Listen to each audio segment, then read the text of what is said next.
Nothing comes easy for a lot of people, and having a personal trainer is part of the journey for a lot of people. Do you want the trainer that murders fat for a living? Do you want the trainer that can't fake fitness? Do you want the trainer that can work with you? Do you need the same trainer? Should you consider changing trainers regularly? There's a lot of questions out there, and I ask them with researcher, sports science professor, Dr. Chris McClellan, and industry coach, Dan Conn. Welcome to the Body Science Podcast, bringing you everything you need, want, and should know about health, fitness, nutrition, and training. As always, the information contained in this podcast is for the information purposes only and is not designed to diagnose or be prescriptive to treat, prevent, or manage any injury, disease, or other health-related condition. This podcast is brought to you by Hydroxy Burn Shred. Get in the fat burning zone, both physically and mentally, with this potent combination of thermogenic fat burners and mood-boosting nootropic ingredients. Scientifically designed to help you reach your weight loss goals, destroy stubborn fat cells, speed metabolism, boost energy, and improve your mood. With an industry-leading 4 grams of acetyl L-carnitine plus green tea extract, guarana, and hydroxycitric acid, Hydroxy Burn Shred will take your training and weight loss journey to a whole new level. Welcome to Body Science HQ, where Dan Conn is on board and doing selfies of Just himself. some social What's media. it all about? Yeah, getting the right. What's picture. up? Is the light good? Sitting here opposite me, Dr. Chris McClellan still possibly has one of the worst fitness industry social media accounts, but we won't go too much on it. I've been trying to help him. Mate, Have you really? I have actually been Hey, trying to friends help him. helping out. Are you okay? Like, But the did you get cat- through? you know, it's a work in progress. It's a work in progress. I think what I would like is some support from Yeah. the Instagram family. Yep. I have a question actually. Can Couple I of- ask you a question? Couple of reposts. Yep. No, it doesn't matter. Let's go. Let's talk shop. I Mate, don't have any questions. I know where your question was coming from What because was you're the question? science based. It would have been something along the lines of likes, happiness. No. I just see social media. I see things out there that are factually devoid of any real content, right? And so I look at that and I just want to say something, but I don't. Because I don't want to be That guy. that guy. Yeah. I don't want to be perceived as a hater. Yeah. And so sometimes you just think, you know what, we'll just let it go through to the Well, kid. mate, what happened with knowledge is power? Like, actually, we're here today to talk but about. the people want to know, you know what I mean? Like, I because there's think some people do. really high-profile people floating around some really terrible content. Some scary stuff. Yeah. Some scary stuff, Yeah. mate. Like, and so, and you know, like there was one post recently that was talked about keto shutting down the Krebs cycle, Nice. and you know what? It's irresponsible. Is actually what it is. It's so far gone from what is actually correct. It's really hard to even respond to. Anyway, so I'm just impressed they knew what the Krebs cycle was, to be honest. well, they don't know Yeah. what a Krebs cycle is if they're saying that keto shuts it down. Exactly, But yeah. Anyway, we'll move on. But So we're here today to talk about what makes a good trainer. Like, what's the importance of finding the right trainer? Dan, great question. I'm Well- going to kick that off with you, as you are possibly one of the people that's trained more people through some of the programs that you've been involved in than I anyone have- else in Australia. I've trained a lot of people. I've trained a lot of trainers.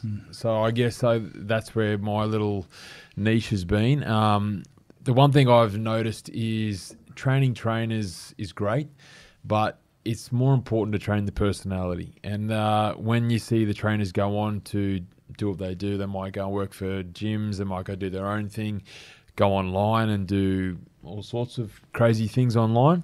But the biggest thing is the personalities that we find in these trainers. And I've had many discussions with CEOs of companies, of large franchise groups, and they're saying, how do we fix this problem? How do we get better trainers? How do we get more in-depth trainers? How do we get more engaged trainers? And it comes down to, and also, of course, member retention, which is their one big goal.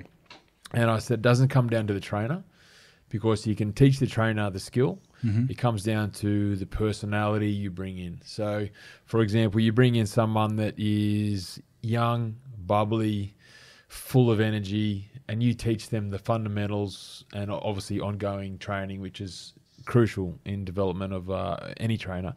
And you teach them that, and you're going to have a very successful business. You could have a gym on the corner with absolutely hardly any equipment, but an absolute awesome trainer that everybody loves. It's like a coffee shop. You go to a coffee shop, they have great coffee, but the coffee guy is an absolute dickhead. So you walk 20 metres further where there's an awesome coffee bloke. The coffee's all right, but the guy, the barista... It's experience. Yeah, exactly. Yeah. So As Max says, it's a journey. It's a, yeah, it is. But it is an experience, and that is the whole point of all this franchising and group training. All these things is happening. They're trying to create an experience. On Barry's Boot Camp, Orange Theory, all the big ones coming from America to Australia, F45. It's the experience they're trying to create. Yep. Because let's be honest, the training isn't that different. Like it's, if we broke it down scientifically, the training's pretty similar. So I think for me personally, it's about trying to find people with personalities and teaching them how to be trainers, and that's the big thing for me moving forward, is making that a really prominent thing. Yeah, and that's consistent across. If you know, I think even in the corporate sector, you hit the nail on the head, mate. I think I don't know what your philosophies are, Greg, with body science, but you know, in academia and in strength conditioning and things like that, I often do the same thing. You go, I hire the personality, I hire the person, and I'll teach them what they need to know. Yeah. But you can't teach them some of those basic skills around, you know, some of those rudimentary gaining rapport, you know, communication, all these sort of things. The fundamental traits associated with client retention, which is huge. And in this country, we've, you know, the education process for trainers, I think. People are sold on a lifestyle. They think, you know, do something you love and you never have to work another day in your life. That old chestnut, right? The dedication to teaching. Yeah, and so everyone wants to, like a lot of people like exercise and health and fitness, and they're perhaps sold this dream that, well, I'll do a training course, I'll become a personal trainer, and, you know, I'll be driving a Bentley. You know, and the reality is that it's incredibly hard yards. It's small business.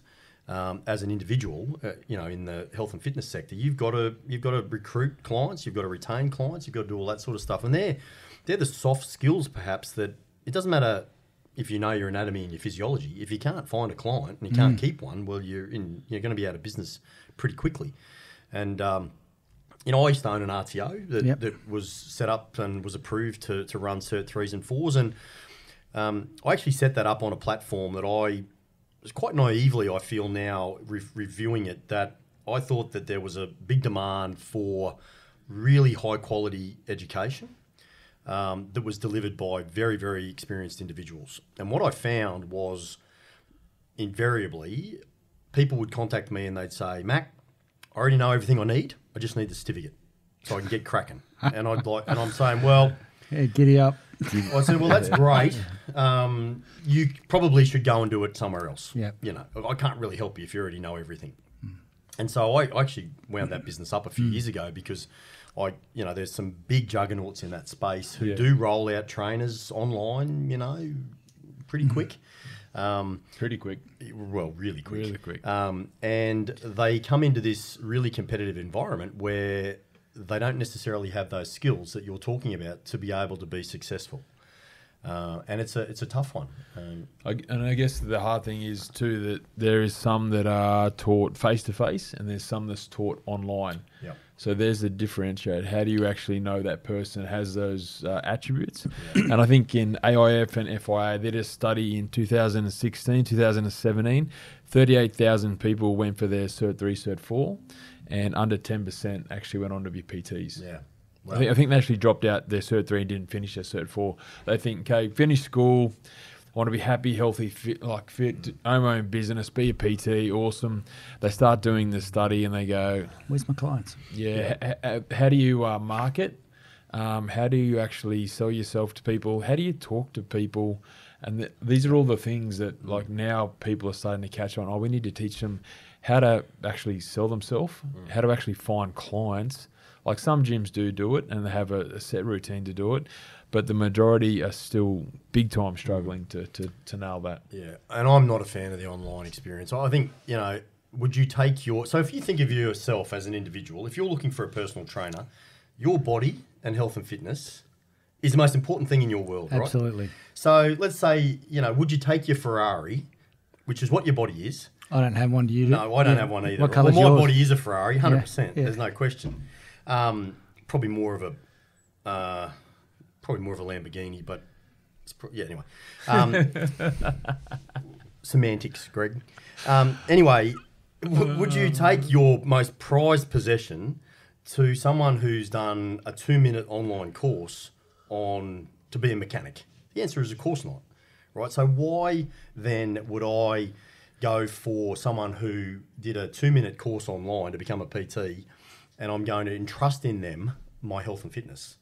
I think the whole process is interesting, because I found when I had the RTO, and you were audited by ASQA, which is the accrediting body and so forth, and they would come out and they would do an audit. And I remember I did the first audit, and the person came out, and all they wanted to know, they didn't want to see the content of what I was teaching.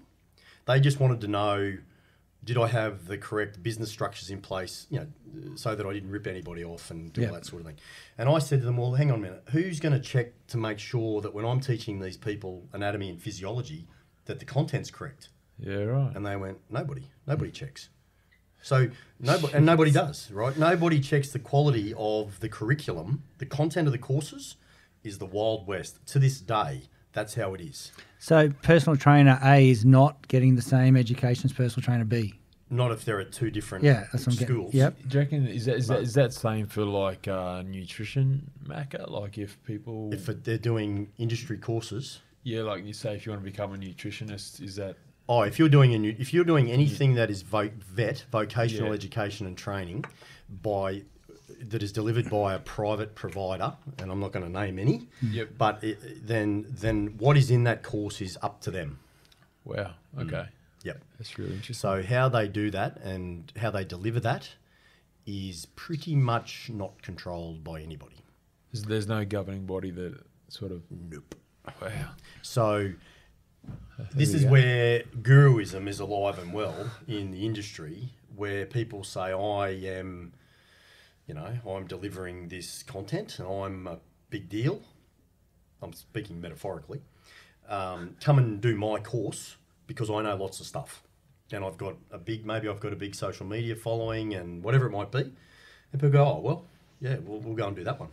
And then I get a lot of people, and this is coming back to the start of this podcast, where I see stuff that is on the social media. I just go, so body fat, right?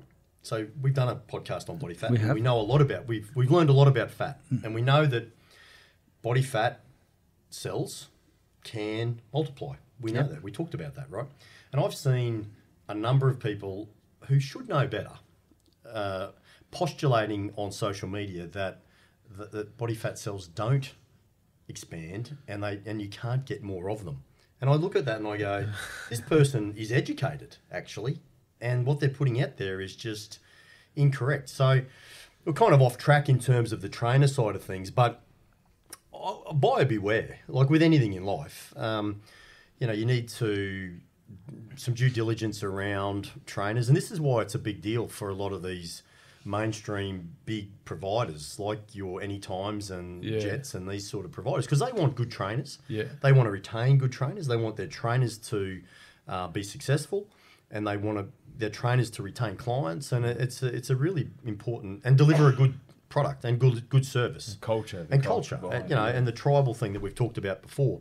So it's a really interesting scenario around the whole education thing in this country. Do you reckon it's been close to nailed? Do you reckon anyone's getting there yet? I actually, and again, on my personal opinion, and I say this to people when they say they're going to do their Cert 3 and 4, I just say go and do it anywhere. Yeah. They're all about the same. Yeah. Yeah. I think it should still be at TAFE myself. Yeah. Yeah. It used to be a year course at TAFE, and it still is. Yeah. Is that right? Year course? Yeah. Yep.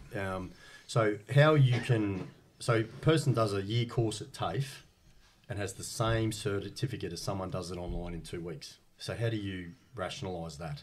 You can't. And so that's where I think there's a high level of variation, with quality of individuals that are coming through these courses. I hear a lot of people through social networks say, "Oh, how can they be a trainer? Look at them." Yeah. Yeah. What do you guys think about that? Like we're now talking look versus education. Yeah, well, I think certainly if you want to attract clients, it is important to be a good representative of what you're trying to preach. Yep. Yeah. So if your thing's fat loss and you're obese, that's a tough sell. And individuals, and we say don't judge a book by its cover. Because again, But we do. it could be that that person has heaps of knowledge, is a great person, but they just don't look the part. But they'll give you an amazing session. Yeah, and Yeah, because I asked that, but is your doctor good looking? yeah, You're going there for like some pretty, you're going to a PT to get a training session, get pushed a bit, have a bit of accountability, have a bit of motivation. Yep. You're going to a doctor to, we're looking at our PT to see what they look like. you can't judge And- a PT by their six pack. Yeah, I think we Yeah. really need to pull that out because it Yeah. comes down to credentials and experience and the big things that Yeah. make a human. Like it's, Yeah, I don't know, Dan, what does your doctor look like? She's a good sort, man. No, but I reckon if for me personally, if I can't do it, I won't make my clients do it. Yep. And if the trainers that I've trained with, and that's people that are quite elite in certain areas of different types of training, they won't let me do things that they can't do either. So if I go to a trainer and they can't do what I can do, and I'm paying them money, I'd probably second guess whether that's the person for me. But if I have a great connection, and this comes back to mental health for me as well. Yep. If this person makes me feel better, I have a great morning with them, and I still get a sweat on, and that's all I need for my day. Yep. I don't have to get an advanced session where I need to be busted, and I love to get flogged in the morning. Yep. But if it's just a general public and I go to my trainer and we have a good time, good chat on the treadmill, I get my 30 minutes in for the day and I've done my little bit, and I might be 60-year-old grandma on that treadie, then different story. Yeah, I run a lot of workshops for the industry, right? Yep. And so I'll often say and there are PTs doing the courses, and I'll say, trying to, at the start of the workshop, I'll talk to them about their own training. A lot of them don't train, Okay. and that is so true. And that might be because they're so busy working Yep. that they don't have time to train, and I understand that. The other thing is, and the other side of the coin, again, in the physique world, if you look at comp prep, right? So comp prep is competing in different categories: bikini, fitness, figure, and all And that. people are paying big dollars for Big combat. bucks, Yeah. right? So if you look at how those individuals decide who they'll be prepped by, they'll be prepped by people who have probably just competed and have been successful at competing. Yep. But if you look at the really elite world, the Mr. Olympia level of the world, the Phil Heath level of the world, he's trained by a guy called Hani Rambod. I don't know if you've seen Hani, but Hani is he's a fit, healthy guy, but he's not a bodybuilder. Yeah. He's an educated guy who, I don't know if he's even stood on a stage, and it doesn't even matter. But just because they don't necessarily look like a bodybuilder doesn't mean that they don't have the knowledge base to be able to do it. Yeah. The other side of that coin is just because you're peeled and you look fantastic doesn't mean you know anything either. And that's where I look at a lot of people who are doing training and comp prep, and mainly in that sector, in the comp prep world. I see people who have great profiles on their Instagram. They pump out photos of their six-pack. I have a bit of a philosophy around people who, if you are doing posts with your shirt off every day, in my mind, that devalues you because you're trying to sell whatever it is you're selling on the fact that you're in good shape. Now, because you're in good shape, having dealt with it, I've worked with a lot of athletes and a lot of sports for a really long time. And we've talked about, we have some mutual friends Yep. in this group who are in great shape. They got no idea how they got into good shape. They rolled out of bed, and they got a six pack. You know what I mean? Yeah. I know guys I've worked with who could walk past the weight and grow. Yeah. So just because you look fantastic doesn't mean you know anything. But just because you're not in the best shape of anyone you've ever seen doesn't mean you don't know anything either. Yeah. So it's a tough one for the for the person who doesn't know, who's looking for a trainer. Yeah, we're all about finding the right trainer. You want to here. find someone you can get rapport with. Yeah. And as you, like at the very start of this podcast, you want someone you can communicate with who is prepared to listen to what you need and has the ability to develop a program for you based on your needs. Yeah. Now, whether or not that means they need to be shredded or not, or big or whatever, that matters not. But if they can articulate, okay, DC, you want to do this, I know how we can do it, and here's how we're going to do it. Yeah. And you'll go, I'm happy with that. Yep. You know, so, and that's a tough one to train people. And that's where the good PTs of the world and good strength conditioning coaches are people who can communicate, who are prepared to spend a bit of time, find out how a client ticks, what are their needs, you know, how do they get to where they are, and all that sort of stuff. Without getting all philosophical, but to identify not only just the physical component of things, but their lifestyle and what are the hurdles in their way, and you know, what stopped them to this point, or whatever it might be. Because everyone's got a story, right? So you know, if you can identify what that is, then you know the mentorship and the coaching element is that you know, that one-on-one communication, where there's some trust involved in that, and you know, it's for a lot of people, and this is unlike me to go down this track, but it's a pretty it's a deeply personal experience, you know, particularly people who may have had eating disorders or whatever it might be. You know, there's lots of stuff going on, and so you want to be able to find someone who can communicate with and come up with a plan, and you can really relate to that person, because there is so many trainers that think, okay, I need 50 clients to do a week, and they get a punch through them as quick as they can, and you know, their retention rate probably isn't that great. Or you could have a trainer that's got 10 clients that pay good money and they get good results, and word of mouth is they'll probably just keep getting more clients. Yeah. And there is a philosophy that, you know, and I've worked with some people whose philosophies has been every workout's a smash up, right? They crawl out the door at the end of every workout, right? Any monkey can smash people, right? Just make them go really fast and give them no rest. Right, they're going to fall off the bike eventually. Yep. There's no science in that. There's no method in that madness. Whereas, you know, identifying, you know, a well-designed program based on their needs and the whole shooting match, that's where there's some science that comes into it. And you know, the individuals, I'm interested in the individual. If I'm in the recruitment process, the Cert 3 and 4 they're the standard, the industry standard, and that's great. And then I'm interested in what else have you done? Like, how else have you value added to your career for your personal development? And you'll find out, like they might have done some additional nutrition courses or whatever. You know, they're the people that have demonstrated a willingness for lifelong learning. Because I think I'm the same. I go to workshops all the time. You know, and I've been to a few. You know, and I've got a few letters after my name, and I'm still doing it. You know, so and I think that's because it's an evolving space in the research and that sort of thing. So just jumping on top of that, Mac, outside of I've done my Cert 3, Cert 4, you can do a diploma of fitness if you want. Yeah. What is there really out there as ongoing education at the moment to go that next level? Yeah, what are people looking for? Like today we're talking about finding the right trainer. So you come out of a Cert 3, Cert 4, sort of a jack of all trades, master of none.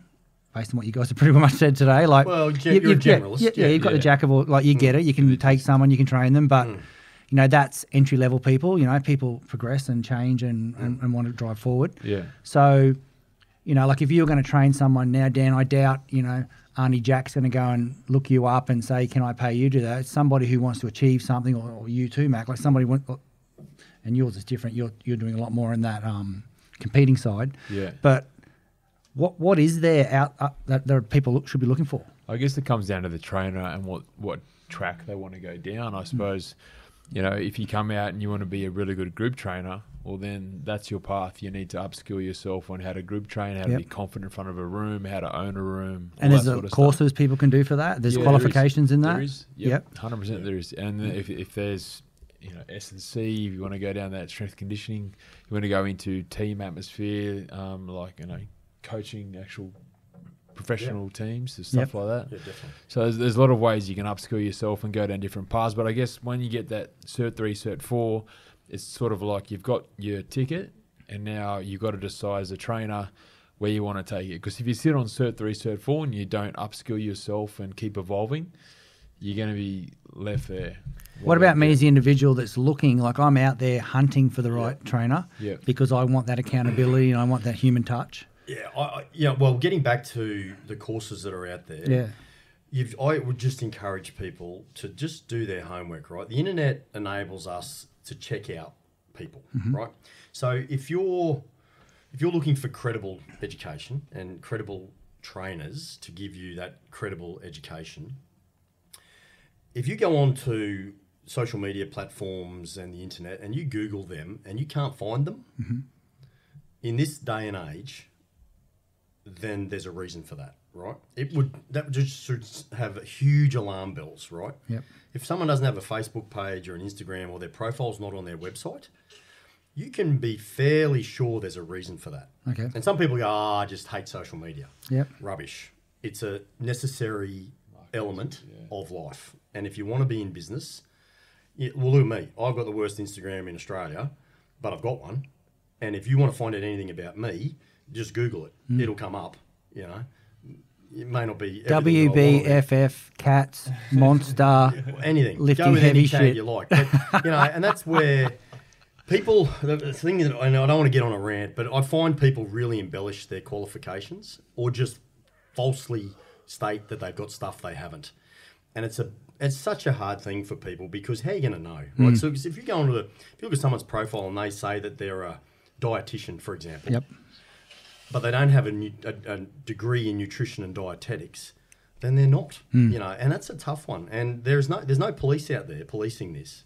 So, and this is getting back to what I said at the very start, where I look at different things and different profiles.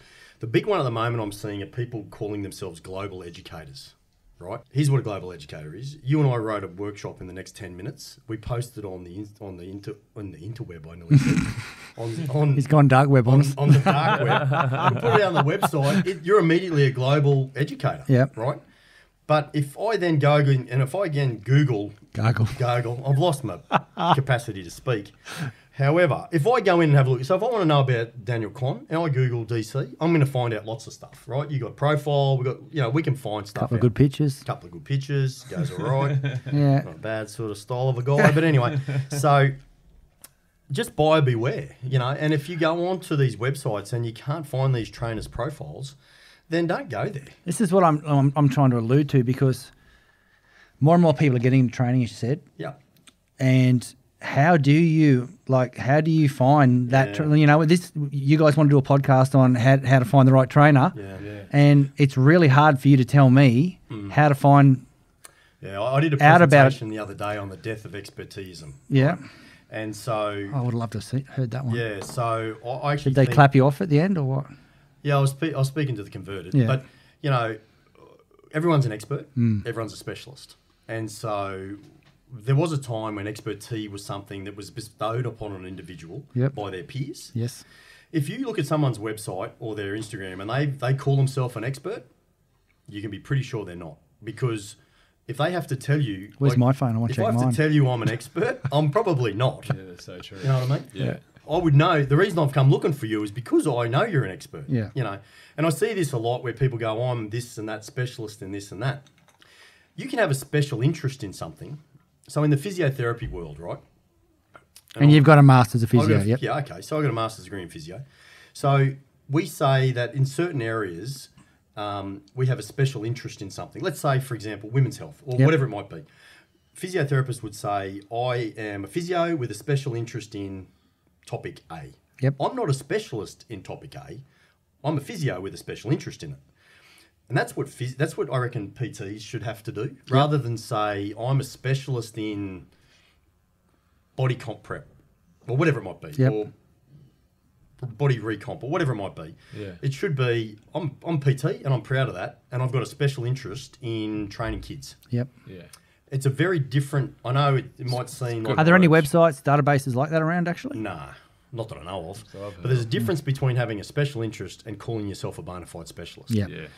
Like What you is think a the medical specialist? sector, right? Yeah, If what's- you want to be yeah. a specialist in the medical sector, that's years and years of expertise and training, and that's bestowed upon you by your peers. Yeah. You can't just say, "I'm a sports physician," without doing many years of additional study and so forth. So, whereas in health and fitness, you can just say, "Yeah, I'm a specialist in comp prep Yep. because I did a comp." Yeah. I eat food doesn't make me a specialist on food. Anyway, so that's my little rant. But I think it's buyer beware and do your homework and where you can check people out and word of mouth and ask around and I think do your homework. You're going to part with your hard-earned dollar. You want to make sure that you're getting good value for what you're paying for. And I think we tend to be there's too much judging the book by the cover. They go, well, that person's in great shape. They must know what they're talking about. Yeah. Maybe not. And Dan, when you walk into a gym and you're new to a gym and they recommend a PT to you, is that done on a Your Next or is that done on a basis of what you're trying to achieve? Some gyms are your next type Yep. thing. They have a rotational system, but some gyms now have the smarts to actually sit down, do a pre-screening test as to your goals, expectations, and they delve deeper than just the physical attributes. They want to know about your past history, some of your mental, how you're finding things at home, struggling, your work hours, all that sort of stuff, and then they'll actually suit you to a PT. Not many people do that, but that's where it will go, hopefully. Yeah. Yeah, That makes sense to do that. yeah. And 'Cause I think, one of the things that I see in mainstream, big gyms is, let's say it is a Your Next scenario, and let's say that doesn't gel perfectly. People are reluctant to discontinue with one trainer and go across to another. It's kind of like they don't want to offend anybody. Yeah, exactly. And so they're probably more likely to go and join another gym Yeah, okay. than change trainers. So, I mean, I don't have any. Well, I don't have all the answers for that, but there should be a process whereby it's perhaps married up according to need rather than just who's next cab off the rank. Yeah. I don't know. And are people going to a gym for the facilities or for the trainer? Like, do people follow a trainer these days? You know how a barista will move on from a They- coffee shop and people will I follow? personally Yeah. believe they follow a trainer. Yeah, okay. Yeah, I've seen it happen many times. Follow a trainer. If the gym's amazing, that's great. But I can tell you now, I know many people that do have good credentials and they have good credentials in very high level sort of training, and those people will follow them to the gym they go to, even if it's outdoors at the bars at Bondi. They'll go there and train with them. Yeah. So Yeah. And I would. I mean, as Yeah. you would, right? If you got good belief in someone, they're doing a good job and it's working for you, makes good sense. I could actually see Macca in summer down the Bondi bar, shirts off, 100%. just training hundreds. I can see it happening. Chewing on his salad. Yeah, salad, please. The last green thing I ate was a steak in the back of my fridge. Oh, that's not true. I just took it's it up. very true. We all That's know not that's true. true. But, mate, I that's love salad. yeah. Beautiful. That's your lane, is it? You like the meat. Guys, philosophy, specialties, personality, experience, anything else, Dan, we need to look for? I mean, we've got a lot of people out there trying to walk in a gym. That's the first big step. Then to get the right trainer. Yeah, I mean, it's daunting to walk in there and trying to find the right trainer. The trainer has an obligation, I think, to sort of be responsible to actually go and make conversation with some of these people. These people are walking there sometimes for the first time ever. Yeah. So remember that. So for trainers out there, we need to educate them more and more, and we are getting better at it, but there is an obligation, responsibility as a trainer to make an effort, a conscious effort, that this person could be walking there for the first time. You've got no idea what they've been through in their life, but they're coming in there for help. That's how I see it. Mate, is there, and I'll hit you up with this one in a sec, Mac, 3 tips to short answer, you've got a shit trainer? And look, we're not here to shitbag trainers, but if your trainer's doing 1, 2 or 3, you should look for another trainer. What have you got 3 tips for people out there that don't know? About what to do for... If you've got a shit trainer, Mac is looking at me going, I'm so glad you didn't ask me that question. Okay, so I'll just throw a scenario out there. My trainer's on the phone while I'm doing 15 minutes of cardio. Is that a good trainer or a bad trainer? Beat it. Okay, that's what I'm trying to get. Have you got Yeah. 3 tips for people to... If your trainer isn't... Mac is going, Yeah. please don't ask me that question. I do not If want to your- know about If it. your phone is on the trainer any time, Yep. except if they're going through maybe your criteria before you walk in and you're checking out your last session, Yep. if your trainer is talking to other people while they're training you out the door, if your trainer is spending time correcting other people, looking at other people, and spending time talking to other people. Seriously, that's not going down, is it? No, it's not going down. And if that trainer is giving you corrections, and those corrections are pretty much the most basic of basics, and you know that already, and you're looking for something a little bit harder, and you tell them, could we go a little bit harder? And they're so reluctant to actually, or could not be bothered, because you're the sixth client of the day, to actually put in a little bit more effort, then you've got to find someone that's going to willing to put the effort in, because that little effort is what's going to be the positive of your day sometimes. So, I just agree. I agree. Yes. My 3 points are the same as DC's. They are? Exactly. They are. Well, guys, you got to feel comfortable with your trainer. They got to keep you motivated, inspired throughout the process. They need to know about you. Yeah. Anything else? No, just like Macca inspired me when he was my trainer. That's what it's all about. He's still inspiring Why? me. It's about the inspiration. There's a lot of why questions, wasn't there? Why? Why? Yeah. Well, He asked why though. Oh, you got to ask why. Yeah. You ask some question. If you ask a question and the person can't answer them, That's a really good Maybe that's a indicator flag. you're with the wrong person. Yeah. maybe that's a flag. Yeah. Like I said, mate, you need to do this better. You need to do this better. You got to keep working on this and this. And then he's on his phone. You know, this He's on Tinder. one of the important things I learned. No, never. I can't even believe that came out. Never been on there, don't have a profile, don't know anything about it. But anyway, when it comes to just on the strength conditioning side of it, one of the things that I find that I overwhelmingly people appreciate, Wayne Bennett, famous coach, right? I remember I saw Wayne Bennett speak at a function some time ago.